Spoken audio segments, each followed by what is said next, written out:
Wanted to share a few thoughts before we give away the awards. One of the comments that students often make about Generation Citizen, and I heard this again today, is that students like it because it's different from every other class they take in school. Any of you guys relate to that? Yeah.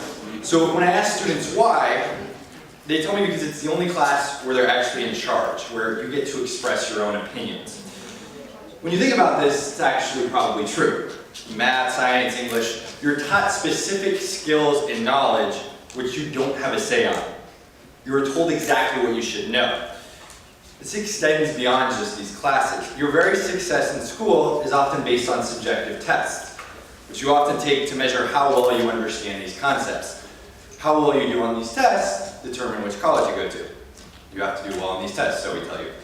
So the best way to get ahead in school is not to use your voice the way the GC teaches you, but rather to play the game and to play it well. Do well on what people tell you to do well on. If you score high on those tests, if you pay attention in class, if you do the things we tell you to do, you'll get ahead. And here's a secret for you. It's not a terribly positive one. It's sort of like this in the rest of life as well. It's a pretty set definition of success we all use. You're supposed to make money, have a family, play by the rules, have a good life. This narrative of success is almost universally accepted in this country. I largely played by these rules, but after graduating from a good college, instead of getting an incredibly high-paying job, I started Generation Citizen. Because of this success narrative, at least once a week, if not more, someone asks me when I'm going to get a real job. And if this is something that I do full-time.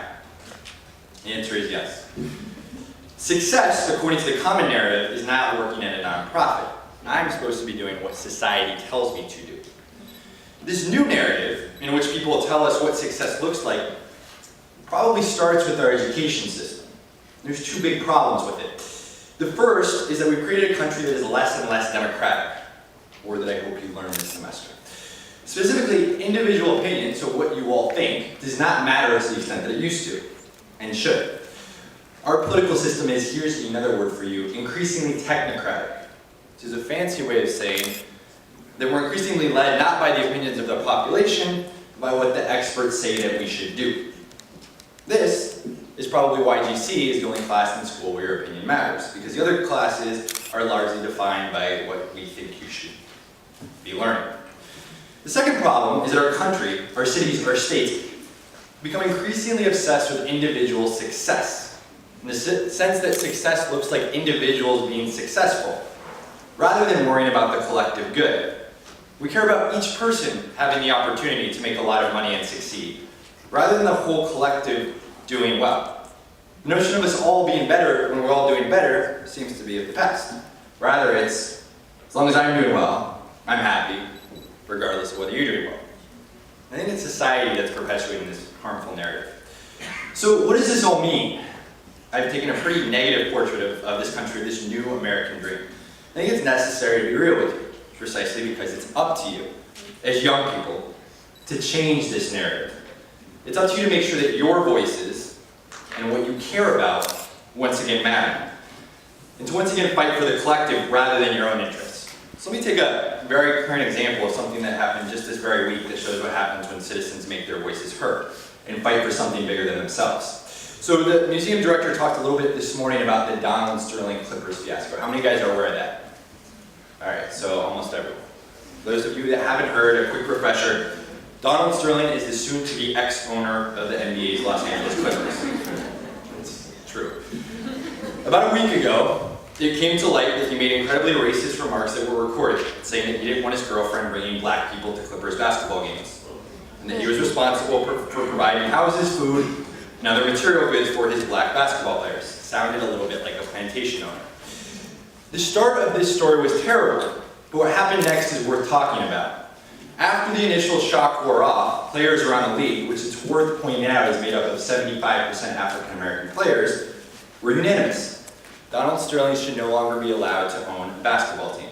And after only 3 days, and players threatening to potentially boycott games, the commissioner, Adam Sterling, came down hard, banning Sterling from the NBA for life and setting in motion a plan that would force the other owners to make him sell the team. This is actually monumentous. For essentially the first time in NBA history, the players use their collective voice to change the status quo. The way that the NBA works is that very rich, largely white people, there's one black owner, own the teams, and mostly black players play for them. It's a dangerous power dynamic. The players, at least in this instance, shifted it. They took the power into their own hands. They forced the Sterling ban to happen. And almost every player from LeBron James to Chris Paul united on this. Even though LeBron doesn't play for the Clippers, he wanted to make sure that the collective good of the league came through.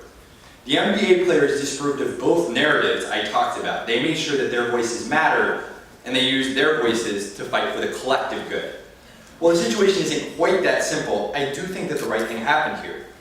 And I also think that there's no way this happened even 5 years ago. It's historic. There's another part of the story I actually really like. The Clippers coach, Doc Rivers, who used to coach in Boston, has been the voice of the team throughout the process. And he's taken some heat. People say he knew Sterling was racist before he signed the richest coaching contract in the NBA. But on Saturday, in the middle of the Clippers' first-round series, he went to talk to the Clippers' employees, people working in marketing, sales, maintenance. Everyone had thought about the players, but no one had thought about the employees. These guys were torn up as well. Even though they had nothing to do with Sterling's comments, they were going to be raided by fans, getting incredibly angry phone calls, getting called racist themselves. They needed to feel part of the team.